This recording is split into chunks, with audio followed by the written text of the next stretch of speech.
A guide to using these ideas.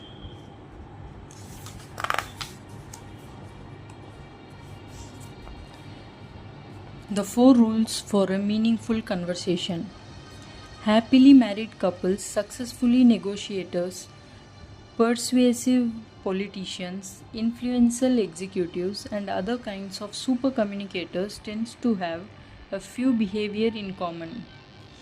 They are as interested in figuring out what kind of conversation everyone wants as the topic they hope to discuss. They ask more questions about others' feelings and backgrounds. They talk about their own goals and emotions and are quick to discuss their vulnerabilities, experiences, and the various identity they possess, and to ask others about their emotions and experiences.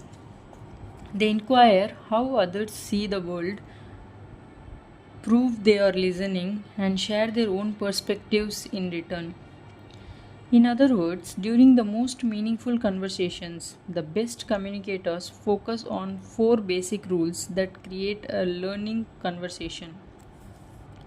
The learning conversation. Rule 1. Pay attention to what kind of conversation is occurring. Rule 2. Share your goals and ask what others are seeking. Rule 3. Ask about others' feelings and share your own. Rule 4. Explore if identities are important to this discussion. Each of these rules will be explored in a series of guides throughout this book. For now, let's focus on the first one, which draws on what we have learned about the matching principle. First rule. Pay attention to what kind of conversation is occurring. The most effective communicators pause before they speak and ask themselves, why am I opening my mouth? Unless we know what kind of discussion we are hoping for and what type of discussion our companions want, we are at a disadvantage.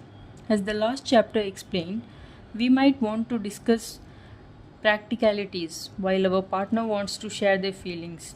We might want to gossip while they want to make plans. If we are not having the same kind of conversation, we are unlikely to connect. So, the first goal in a learning conversation is identifying what kind of dialogues we are seeking and then looking for clues about what the other parties want. This can be as simple as taking a moment to clarify for yourself what you hope to say and how you want to say it. My goal is to ask Maria if she wants to vacation together, but in a way that makes it easy for her to say no. Or it might consist of asking a spouse as it describes a hard day. Do you want me to suggest some solutions or do you just need to vent? In one project examining how a group of investment bankers communicated among themselves inside a high pressure firm, researchers tested a simple method to make daily discussions easier. Within this company, screaming matches occurred regularly, and colleagues were in competition for deals and bonuses. Disagreements sometimes led to prolonged fights, and meetings were often tense. But the researchers believed they could make these battles less fierce by asking everyone to write out just one sentence before each meeting, explaining their goals for the upcoming discussion. So, for a week before each gathering, every attendee scribbled out a goal. This is to choose a budget that everyone agrees on, or this is to air our complaints and hear each other out.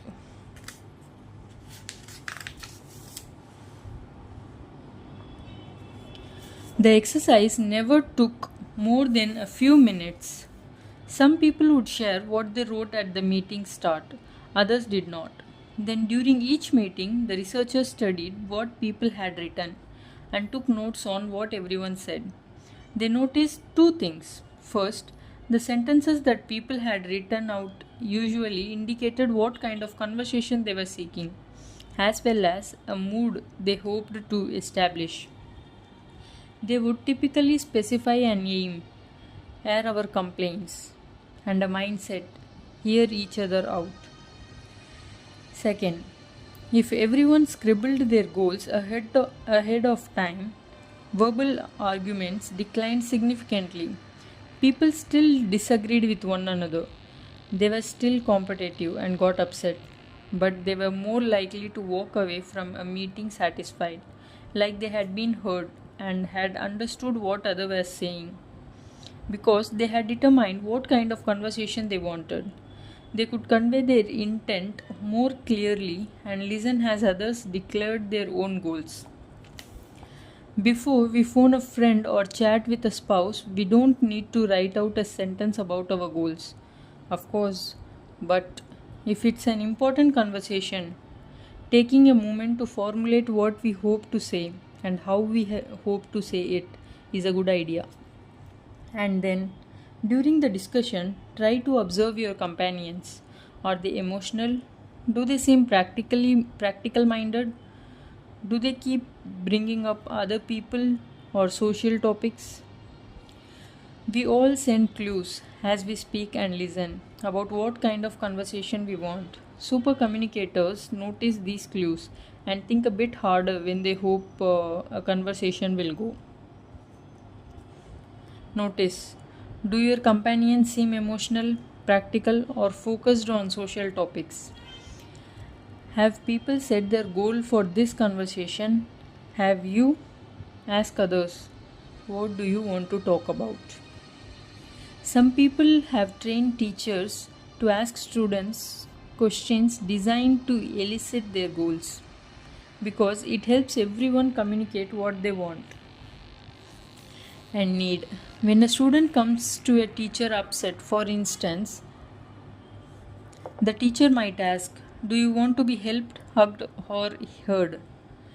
Different needs require different type of communication, and those different kind of interactions, helping, hugging, hearing, each corresponds to a different kind of conversation.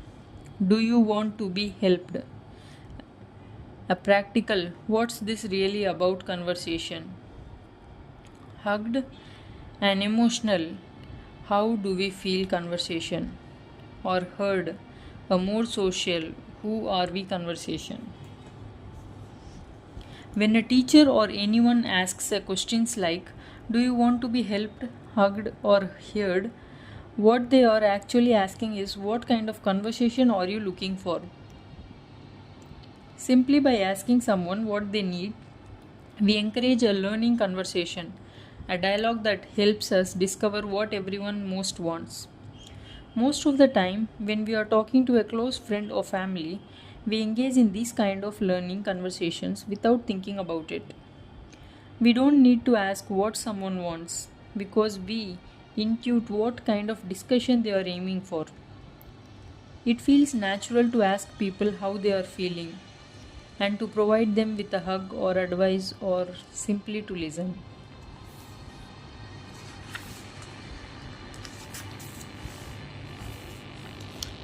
But not every conversation is so easy. In fact, the most important one rarely are. In a learning conversation, our goal is to understand what's going on inside others' head and to share what's happening within our own. A learning conversation nudges us to pay better attention, listen more closely, speak more openly, and express what might otherwise go unsaid. It elicits alignment by convincing everyone that we all want to genuinely understand one another and by revealing ways to connect.